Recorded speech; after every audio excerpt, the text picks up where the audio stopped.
공격적 금리 인상 행보를 계속해온 미국, 올해 마지막 금리 인상을 단행할 때 올린다면 얼마 또 올릴까 전 세계가 주목하고 있습니다. 크리스마스를 앞둔 주식시장에서는 산타레를 기대하고 있는데 또 가능할지도 궁금해집니다. 석병훈 이화여대 경제학과 부교수, 이인철 참좋은 연구소장과 이야기 나눠보겠습니다. 안녕하십니까? 어서 오십시오. 안녕하십니까? 오늘 발표될 것 중에 관심을 갖고 있는 것이 이제 소비자 물가 지수가 미국에서 나오는데 중요한 이유가 어디 있습니까? 소비자 물가 지수. 소비자 물가 지수는 일단은 미국의 통화 정책의 목표는 개인 소비 지출 물가 지수 상승률을 전년 동월 대비 2%에 맞추고 또 완전 고용이라고 해서 이제 실업률을 갖다가 장기 평균 실업률이 4%보다 아래로 관리를 하는 두 가지를 노리고 있습니다. 네. 그런데 개인 소비 지출 물가 지수는 아니지만 소비자 물가 지수 상승률은 개인 소비 지출 물가 지수 상승률과 상당히 높은 상관관계를 가지고 있습니다. 그리고 또 이제 도시 지역의 일부 품목에 대해서만 조사를 하기고요. 그래서 개인 소비 지출 물가 지수보다 더 빨리 우리가 확인을 할 수가 있습니다. 그렇기 때문에 이번에 월 초에 발표되는 소비자 물가 지수 상승률이 이제 12월 23일에나 발표되거든요. 개인 소비 지출 물가 지수 상승률은 그것을 미리 예측하고 가늠자로 활용할 수 있기 때문에 그런 측면에서 중요하다고 볼 수가 있습니다. 예. 시장에서는 어떤 예상을 하고 그와의 관계에서는 어떻게 좀 예상을 하고 계십니까? 여전히 물가 지표는 중요합니다. 네. 지난 주말은 사실은 뉴욕 증시가 떨어졌어요. 뉴욕 증시가 떨어진 이유를 봤더니 바로 이 생산자 물가 지수. 아직은 이제 이 물가의 소비자 물가에 반영되기 전 지표인 생산자 물가 지수가 예상치를 웃도니까 시장에서는 또 이제 달러는 강세로 이러다가 연준의 긴축이 실제로 2연속 내년 초까지 이제 빅스텝으로 가는 게 아니야라는 우려 때문이었거든요. 그렇죠. 근데 하루 만에 분위기가 오늘 새벽에 또 반전이 됩니다. 여기에는 이 자넷 옐런 재무장관, 이 재무장관은 전직이 또 중앙은행장이었어요. 그러다 보니 이제 경기를 감안해서 발언을 굉장히 유하게 합니다. 인플레이션 내년 말까지 훨씬 더 떨어질 것이다라고 얘기하고 있거든요. 근데 시장의 기대는 인플레이션이 그냥 뚝뚝뚝 떨어졌으면 좋겠지만 네. 그렇지 못한 게 사실이거든요. 그리고 이제 지금까지 굉장히 연준이 지금 올 3월부터 제로 수준에서 거의 8개월 동안 4%포인트 높였어요. 이게 옛날 정말로 인플레이션이 극심했던 시절에 한꺼번에 토요일에 학살이라고 했던 당시의 수준을 한꺼번에 한 것과 8개월 동안 한 것과 거의 엇비슷합니다. 그래서 지금 걱정하고 있는 건 이런 통화 정책 빠른 긴축으로 인해서 이제 정말로 연준이 속도 조절할까? 이번 통화 정책 회의에서 그리고 통화 정책 회의에서 속도 조절해서 이제 이 빅스텝으로 가면 이게 어느 정도 더 이어지면서 내년 연말 가서 최종금리 상단이 어디인지 이거에 대한 관심이 이끌고 있는데 사실 물가 지표는 엇갈려요. 생산자 물가 지수는 예상치를 웃돌았지만 오늘 새벽에 발표됐던 이제 기대 인플레이션율, 소비자들의 기대 인플레이션율은 또 예상치를 좀 밑돌고 있거든요. 예. 자, 이런 걸 보게 되면 아마 오늘 발표되는 소비자 물가 지수도 그래도 이제 국제 유가가 우리가 이제 굉장히 배럴당 130달러 웃돌았잖아요. 그렇죠. 지금은 70달러대 초반까지 떨어졌기 때문에 조금은 소비자 물가 지수도 지난 6월 9.1% 40년의 최악의 물가에서 점진적으로 좀 낮아지지 않겠느냐. 지난달 기대했던 7.7에서보다는 한 7.3까지 내려오고 전월 대비 상승률도 한 0.4에서 0.2%까지 좀 둔화되지 않겠느냐라는 관측이 나오고 있습니다. 예. 또 이와 함께 이번 주에 또 중요한 이슈 중에 하나가 이제 FOMC 결과가 될 텐데 또 올릴까요? 예, 당연히 또 올릴 거라고 얼마큼 예측하고 올릴까요? 있습니다. 궁금하겠죠. 지금 시장에서 예측하는 것처럼 이제 저도 빅스텝 0.5 퍼센티지 포인트로 올릴 거라고 예상을 하고 있습니다. 네. 왜냐하면 이제 시장과 끊임없이 시장에 이제 충격을 주지 않기 위해서 제롬 파월 연준 의장뿐만 아니라 그 FOMC의 이 투표권을 가지고 있는 네. 연준 고위 관계자들이 끊임없이 이 시장에 이번에는 이제 금리 인상 속도를 갖다가 늦출 것이다라고 시그널을 줬습니다. 그래서 제롬 파월 의장 같은 경우에는 가장 최근에 미 브루킹스 인스티튜트에서 이제 연설을 했는데요. 거기에서도 이제 미국의 지금 금리 수준이 기준금리 수준이 뭔가 이제 긴축적인 수준, 그래서 물가를 낮출 수 있는 수준으로 근접해 가고 있기 때문에 더 이제 통화 정책에서 기준금리를 높이는 속도는 늦출 때가 됐다. 하지만 중요한 것은 통화정책에서 기준금리를 최고금리 얼마나 높게까지 올리느냐 하고 그 높은 금리 수준을 얼마나 오랫동안 유지시키느냐이다. 뭐 이렇게 얘기를 했거든요. 그래서 인상 속도는 이번에 빅스텝으로 늦출 가능성이 이제 크다고 봅니다. 네. 그러니까 궁금한 게 지금 결과적으로 코로나 때 많이 돈 풀었는데 그것이 너무 인플레이션이 심화되니까 돈 좀 다시 걷어들이겠다라는 게 지금 미국 연준의 생각이잖아요. 예, 그렇습니다. 어느 정도까지 갖고 와야 이 물가 인플레이션을 낮추는 게 더 중요한 건지 아니면 경기 부양으로 가는 게 더 중요한 건지 어떻습니까? 뭐 미국의 연준의 목표는 아까 말씀드린 것처럼 네. 물가 상승률을 2%대로 낮추고 그다음에 완전 고용을 달성하는 건데요. 완전 고용 측면이 이제 뭐 경기랑 연관이 돼 있는 그렇죠. 것이죠. 경기가 침체가 되게 되면 실업률이 올라가니까 완전 고용 목표를 놓치게 되는 것이죠. 그런데 지금 현재로 봤을 때 그 고용 측면에서는 미 연준이 걱정을 할 일이 없는 상황입니다. 특히 고용 시장이 너무 과열된 게 문제거든요. 그래서 한 예를 보면 이제 제롬 파월 미 연준 의장이 최근에 브루킹스 인스티튜트 연설에서 역시 또 얘기를 했습니다. 그 개인 소비치 물가지수 상승률을 갖다가 세 가지 측면으로 나눠서 분석을 해봤는데요. 네. 그다음에 핵심 상품 가격의 상승률, 그다음에 주거 서비스의 상승률, 그다음에 주거 서비스를 제외한 핵심 서비스의 상승률로 나눠봤을 때 네. 지금 핵심 상품 지수의 상승률은 안정화되는 추세를 보이고 있고요.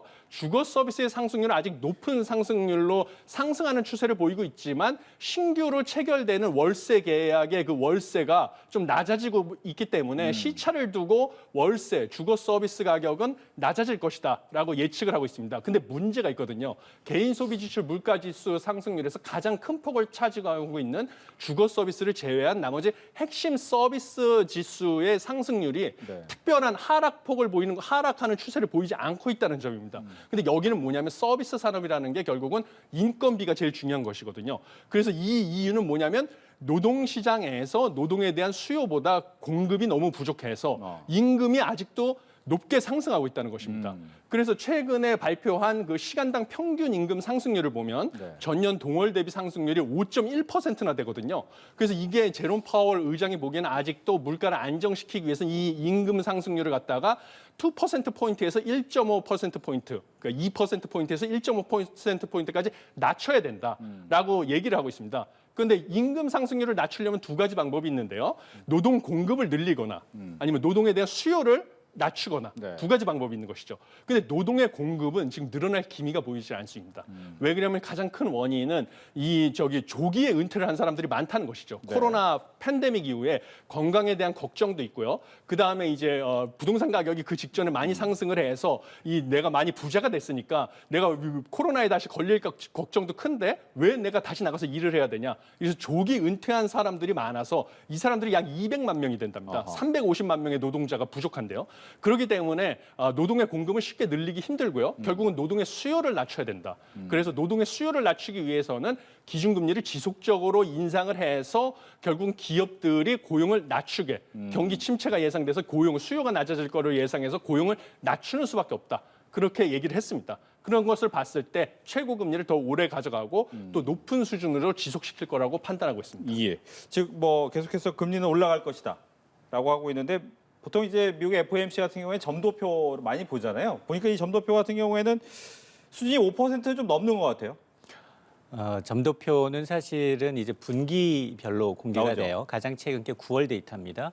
9월 데이터를 보게 되면 연준 위원들은 이제 올 연말의 경우에는 한 4.5 정도, 그리고 내년에 올라가면 한 차례 베이비 스텝 정도를 더해서 한 4.75로 봤었어요. 불과 석 달 전입니다.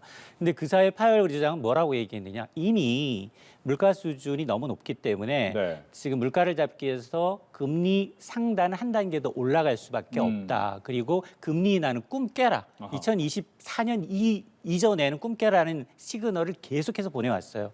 그러다 보니까 아마 내일 발표되는 점도표상에 이제 연준위원들이 이제 무기명이기 때문에 과연 어느 정도일지 투자자들이 궁금해하는 건 사실 금리 얼마나 더 오를까가 아니라 과연 금리 제발 언제쯤 내릴 거냐 요거에 대한 힌트를 얻기를 원하는 거거든요. 그렇죠.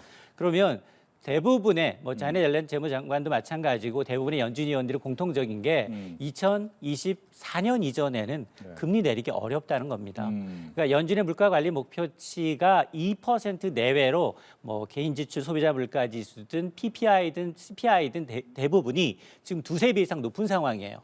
과거 팬데믹 이전으로 돌아갈 가능성은 상당히 낮습니다. 이거를 최장 5년까지 보시는 분도 계세요. 어이구. 그러니 지금 뭐 우리가 기대하고 있는 굉장히 매파 성향을 줄이고 굉장히 시장 친화적인 발언을 내놓을 가능성은 상당히 줄었다. 아마 점도표 상에서도 이전보다도 추세가 네. 한 단계 좀 레벨업 되지 않을까라는 생각을 저는 해봅니다. 근데 문제는 그렇게 되면 우리나라의 이번에 기준금리는 올해 끝났지만 내년 초에는 또 올라갈 수밖에 없겠네요. 맞습니다. 우리가 문제예요. 다른 나라 걱정할 때가 아니라. 네. 사실은 지금 그나마 레고랜드발 사태 한 달 지나고 난 다음 9월 말 터지고 난 다음에 지금 물론 뭐 신용 스프레드는 좀 벌어지고 있어요. 그럼에도 불구하고 회사채는 여전히 어렵지만 국공채나 한전채의 경우는 금리가 좀 꺾였거든요. 예. 이런 것들이 이제 이런 것을 감안해서 정말로 미국이 조금만 더 긴축 기조를 좀 더 완화해 준다면 정말 이제 이창용 총재가 우리도 처음으로 점도표를 공개했어요. 그렇죠. 금통위원 숫자가 달라요. 우리는. 총재 포함해서 7명입니다. 맞습니다. 7명 중 3명이 한 3.5%를 적정금리 수준으로 보고 있다. 2명 정도가 3.75%고 1명 정도는 현 수준에서 그냥 동결하는 수준으로 얘기하겠다 하고 있는데 아마 이창용 총재가 앞으로 계속 이제 있을 때마다 시그널을 주겠지만 네. 물론 이게 그 얘기했잖아요. 이제 한국은행 총재는 이 정부로부터는 독립을 했지만 미국으로부터는 독립하지 못했다. 여전히 미국이 어떤 스탠스를 가져갈 거냐에 따라서 뭐 물론 우리나라뿐만이 아니에요. 지금 유럽중앙은행, 영국중앙은행 똑같이 이번 주에 통화정책 회의를 갖고 있습니다만 미국의 어떤 스탠스를 봐가면서 결정할 가능성이 상당히 높습니다. 네. 우리 한은 같은 경우에도 올리긴 올려야 되는데 보니까 가계부채 부담이 워낙 커지면 그 고민도 해야 될 것 같긴 해요. 예, 그렇습니다. 지금 뭐 가계 부채가 3분기 말 기준으로 1,870조 원으로 뭐 사상 최고치다. 뭐 이런 보도가 있었는데요. 가계 부채 때문에 기준금리를 올리게 되면 뭐 이제 가계의 이자 부담이 늘어나고 네. 뭐 그래서 이제 가계 부채가 부실화되면 또 이게 금융 위기로 전이될 가능성도 있기 때문에 한국은행의 고민이 큰 것으로 보고 있습니다. 그렇지만 이제 좀 중요한 것은 뭐냐면 미국과 한국 간의 금리 차가 너무 크게 벌어지게 되면 네. 결국은 원달러 환율에 또 영향을 줄 수밖에 없거든요. 그래서 원달러 환율이 상승을 하게 되면 또 수입품의 국내 원화 가격이 상승을 하고 이 또 수입품을 갖다가 재료로 사용하는 이제 소비자 물가, 소비 제품의 최종 제품의 가격이 상승할 수 있기 때문에 이건 또 시차를 두고 국내 소비자 물가 지수 상승률을 높이는 원인이 됩니다. 그러니까 한국은행에서도 어쩔 수 없이 미국과 이제 기준금리 격차를 일정 수준으로 유지를 해야 되는데요. 지금 보면 이제 미국의 최종 금리 같은 경우는 저는 뭐 이전부터 한 5.25 상단 기준으로요. 최종 금리 같은 경우 5.25%까지 갈 것이다라고 예측을 했는데 지금 보면 제 예측이 거의 뭐 실현되고 있는 수준입니다. 근데 한국은행 같은 경우는 지금 뭐 지난번에 점도표 공개한 거 보면 한은 총재는 제외가 됐지만 그래도 다수는 3.5%였거든요. 네. 그렇게 되면 벌써 이제 격차가 벌써 1.5%가 넘어가서 1.75% 포인트가 됩니다. 그런데 과거의 기준으로 봤을 때요. 우리나라가 이제 IMF 외환위기 직후에 한미 금리 차가 1.5% 포인트까지 난 적은 있었습니다. 그때도 이제 외국인 투자 자금이 주식시장, 채권시장에서 다 이탈하지는 않았었거든요. 그렇죠. 그래서 뭐 과거의 기준, 과거가 항상 또 맞는 건 아니고 그때가 이제 뭐 이미 2000년도 이전이기 때문에 많은 차이가 있지만 1.5% 포인트가 더 벌어지게 되면 좀 네. 문제가 심각하지 않을까 하는 생각을 하고 있고요. 그래서 만약에 3.5%로 유지를 하는데 미국이 5.25%까지 올리고 그걸 최소한 내년 연말까지는 끌고 갈 거라고 저도 예측을 하고 있는데요. 그렇게 되면 이제 기준금리 차가 1.75% 포인트라서 네. 결국 외국인 투자 자금 이탈로 원달러 환율 상승, 재상승도 배제할 수가 없다고 봅니다. 그래서 불가피하게 한국은행도 3.75% 이상으로 최소 3.75% 이상으로 기준금리를 가져갈 수밖에 없다. 이렇게 생각을 하고 있습니다. 그렇군요. 뭐 이렇게 계속해서 이제 미국에서 어떻게 움직이느냐에 따라서 우리나라가 좀 반응할 수밖에 없는데 보니까 오늘 같은 경우에 미국 뉴욕 증시가 올랐어요. 맞아요.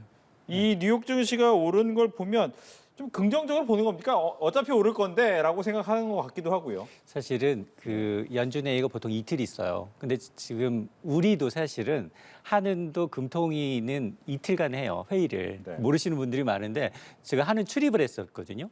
이틀 하는데 공개만 다음 날 하는 거예요. 전날까지 수차례 토론을 거치고 각종 데이터를 기반으로 해서 과연 통화 정책을 어떻게 갈지 대부분 입을 맞춥니다. 그러니까 지표를 가장 최신 지표를 연준 위원들은 알고 있어요. 네. 자, 그래서 자넷 옐런 재무장관의 발언도 있었어요. 내년 말에 가면 훨씬 더 인플레이션 수준 압력이 낮아질 것이다. 예. 여기다 기대 인플레이션율까지도 조금은 완화되는 기미를 보이니 자 그러면 연준 파월 의장이 얘기했던 피벗 속도 조절 기대감이 이달에 반영이 될 거고 그 다음에 가장 중요한 건 내년 첫 번째 회의가 1월에 없어요. 그렇죠. 2월 1일이 첫 번째 회의입니다. 이때 과연 빅스텝 갈 거냐 베이비 스텝 갈 거냐거든요.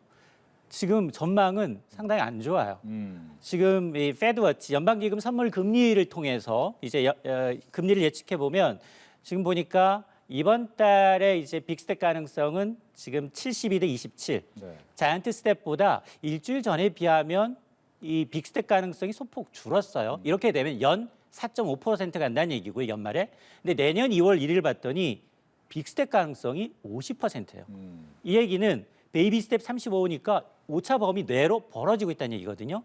이건 지금 선물 투자자들 한 틱에 거의 $10,000 이상 가는 선물을 갖고 투자하는 투자의 귀신들이에요. 네. 여기에는 지표뿐 아니라 연준 위원들의 매파성 발언까지 포함해서 선물하는 데이터이기 때문에 트레이딩하는 데이터이기 때문에 가장 최신 데이터예요. 그래서 아마 연준의 점도표도 한 단계 레벨업될 수밖에 없고 이렇게 되면 내년 1월 1일에 당장 미국의 기준금리는 5%가 가버리는 거예요. 첫 번째 회의에서. 네. 그러면 상반기 내내 이거에서 그만둘 게 아니라는 겁니다. 더 상반기 내에 더 올릴 수밖에 없거든요. 그러면 앞서 지적해 주셨던 것처럼 연준의 이제 금리 상단이 5.0이 아니라 5.25 그 이상도 갈 수 있다는 거 열어두는 거거든요. 근데 지금까지 추세를 보면 대부분 예측했던 것보다 상단이 계속 높아지고 있다는 그렇죠. 거예요. 자, 그러다 보니 지금 연준이 지금 걱정되고 있는 게 계속 경제학자들, 투자은행들은 내년 미국 경제 안심할 단계 아니다. 아래 공포 있을 수 있다라고 보고 있거든요. 그래서 걱정되는 게 지금까지는 물가를 잡기 위해서 총동원해 왔어요. 정말로 한 번도 가보지 않았던 4단계씩, 3단계씩 한 4번 정도 왔고 네. 이번에 빅스텝으로 속도는 줄이지만 상당 기간 물가에 따라서 희비가 엇갈릴 수밖에 없고 그리고 아마 연준 위원 특히나 이제 파월 의장 입장에서는 아직까지는 이 빅테크 기업들의 이제 이 감원이 고용지표에 반영이 안 되고 있거든요. 네. 그러다 보니까 안정된 고용지표를 바탕으로 해서 물가 잡기에 조금 더 방점을 두지 않을까. 물론 그럼에도 불구하고 신경이 쓰이죠. 왜냐하면 통화정책 입장에서 경기와 물가를 두 개를 다 감안해야 되니까. 그럼에도 불구하고 저는 내년 상반기까지는 네. 굉장히 미국의 통화정책 방향이 전 세계의 어떤 흐름을 좌우할 수 있다고 봅니다. 예. 보통 이제 크리스마스가 미국에서는 굉장히 큰 행사잖아요. 그래서 선물 사려고 산타 랠리가 온다라는 얘기가 나오는데 올해는 올 수 있습니까, 산타 랠리? 정말 어려운 질문인데요. 거기다가 이게 팩트 체크가 바로 될 것 같아가지고 예. 말씀드리기 조심스럽습니다만 저는 이번에 그 FOMC 회의 끝나고요. 그 제롬 파월 의장이 뭐 0.5% 포인트를 인상하는 것은 이미 뭐 기정사실화돼 있기 때문에 네. 현재 주가에 반영이 돼 있고요. 중요한 것은 이제 제롬 파월 의장이 최종 금리 수준을 얼마나 올리는지 점도표상에서 그리고 얼마나 매파적인 성향의 발언을 하는지 그게 이제 그 높은 수준에서 이제 금리를 얼마나 유지할지 그러니까 소위 말하는 페드가 완화적인 정책 기조로 전환하는 페드 피벗이 얼마나 오래 걸릴지. 를 알 수가 있거든요. 그런데 금리 인상 속도는 낮추지만 네. 최종 금리 속도는 높이고 페드 피벗의 가능성은 또 더 늦게 늦추는 길어갈 이런 수도 있습니다. 매파적인 발언을 할 거라고 예측을 하고 있습니다. 아까 말씀드린 그 높은 임금 상승률 그것으로 이제 서비스 물가 지수가 낮춰질 기미가 보이지 않고 있다는 점 때문에 상당히 매파적인 발언, 금리 인상 속도는 낮추는 대신에 그래서 이것을 갖다가 좀 이렇게 지나치게 이제 호재로 그 동안에는 반응을 해서 기대 인플레이션이 꺾인 거에 대한 거에 호재로 반응을 해서 주가가 어제 이제 뉴욕 증시에서 주가가 뛰었었는데요. 네. 그게 다시 꺼지지 않을까 하는 생각. 그래서 산타 랠리는 없지 않을까 하는 생각을 하고 있습니다. 조금 안타깝긴 한데 산타 랠리가 없을 것 같다라고 하는데 또 하나는 이제 환율 부분입니다. 환율 같은 경우에는 최근에 이제 1,300원 정도에서 왔다 갔다 해요. 과거 한두 달 전만 해도 1,400원 중후반을 오르락내리락 했는데 이제 좀 고점을 찍었다. 아니다. 변화 가능성이 있다. 어떻습니까? 사실 통화 가치는 경기하고 동행해요. 그러니까 지금까지 이제 스트롱 달러라고 해서 전 세계 통화 대비 달러만 나홀로 강세였거든요. 그렇죠. 자, 그런 기조가 조금 깎이면서 달러 인덱스 뭐 110 넘어갔던 적이 있으니까. 근데 지금 105 수준으로 낮아져서 등락을 거듭하고 있습니다. 아마 그래도 이게 사실은 오르면 산이 깊으면 골도 깊어요. 임박했다라고 보고요. 그러니까 미국이 계속해서 기준금리를 높게 가져간다 하더라도 결국은 지금 상한 올해 이번 뭐 빅스텝 하면 4.5%에서 추가로 해봐야 두세 번 더거든요. 자, 그렇기 때문에 아마 내년 상반기까지 달러 강세는 있을 수 있다. 그러나 이제 기조적으로 이제 꺾일 거냐, 이건 미국의 경기 침체에 달려 있어요. 미국의 경기 침체는 아이러니하게 경기가 침체되면 안전자산으로 또 쏠려요. 네. 그럼 미국 통화 가치가 또 오를 수 있다는 얘기거든요. 근데 지금 전체적인 세계 경제 기관 전망을 보게 되면 올해보다 내년이 더 어렵다는 겁니다. 여기에다가 미국 제로 성장할지도 모르고요. 다시 리세션 올 수도 있다라는 얘기고, 유럽은 이미 경기 침체 단계에 빠졌다라고 보고 있거든요. 자, 그러다 보니까 아마 파월 의장도 굉장히 고민이 깊을 겁니다. 매파성 발언을 드러낼수록 이제 물가를 잡는데 쇼킹해서 이제 빠는 데는 좋겠지만, 그럼에도 불구하고 지금 계속해서 지금 그 경기 침체에 대한 어떤 징후들, 장단기 금리 역전 현상이 좀 벌어지고 있고, 이런 것들을 보게 되면 앞으로 한 1년에서 1, 2년 내에 미국 경제 역시 확연할 수 있을 정도로 물가가 내린다 하더라도 경기가 침체될 가능성이 있기 때문에 저는 아마 달러 강세는 아마 상반기까지가, 내년 상반기까지가 아마 이 기점이 아닐까라는 생각을 하지만, 물론 그 이후에 실제로 이제 미국 경기가 침체에 빠진다면 상황은 달라질 수 있습니다. 알겠습니다. 이렇게 해서 FOMC를 앞둔 시장의 동향에 대해서 두 분과 함께 이야기 나눠봤습니다. 오늘 이야기 잘 들었습니다.